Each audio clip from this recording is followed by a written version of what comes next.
جب جناب جبرائیل علیہ السلام رسول خدا کی خدمت میں حاضر ہوئے اور عرض کی یا رسول اللہ، جیسا کہ عالم ارواح میں آپ کو دکھایا گیا اس مطابق یہ آپ کی زندگی کا یہ آخری سال ہے، اگلے سال آپ اللہ سے ملاقات کریں گے۔ جیسے ہی رسول خدا نے اس خبر کو سنا تو یہ اعلان کروایا گیا کہ کوئی بھی اپنے گھر نہ بیٹھے، کیونکہ اس سال میں خود حج پہ چلوں گا۔ تاریخ نے لکھا کہ 10 ہجری کا حج اس دور کا سب سے بڑا حج تھا۔ جس نے یہ خبر سنی وہ اپنے اہل و عیال کے ساتھ حج کی طرف روانہ ہوئے اور رسول خدا خود مکہ سے مدینہ کی طرف چلنے لگے۔ جیسے ہی آپ غدیر خم کے مقام پہ پہنچے تو اللہ پاک نے جناب جبرائیل علیہ السلام کو بھیجا اور یہ فرمایا کہ تیرے خالق کا ارادہ ہے کہ اس پیغام کو لوگوں تک پہنچا دے جو تم پہ لازم کیا ہے۔ اگر آج یہ پیغام حق نہ پہنچایا تو سمجھ لینا کہ تو نے رسالت کا کوئی بھی کام نہیں کیا۔ اللہ کے رسول نے یہ حکم نافذ کیا کہ جو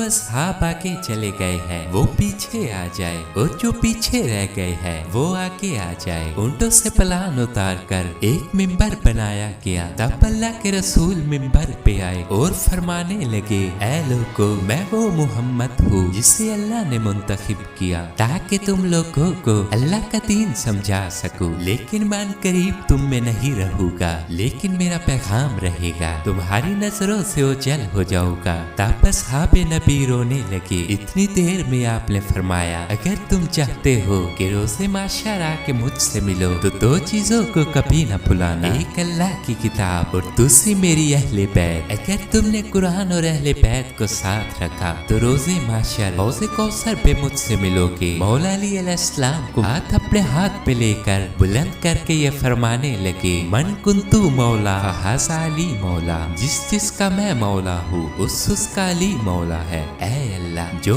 علی کا دشمن ہے وہ میرا دشمن ہے، اور جو علی کا دوست ہے وہ میرا دوست ہے، اور جو میرا دوست ہے وہ اللہ کا دوست ہے۔ اے اللہ، اپنی رحمتیں برکتیں ان پہ نازل فرما جو علی سے محبت کرے، اور ان لوگوں پہ اپنی لعنت بھیج جو علی سے دشمنی کرے۔ تاریخ نے لکھا ہر کوئی مولا علی علیہ السلام کو مبارکباد دینے لگا، یہاں تک کہ تمام انبیاء، اولیاء اور فرشتے بھی مولا علی علیہ السلام کو مبارک دینے لگے۔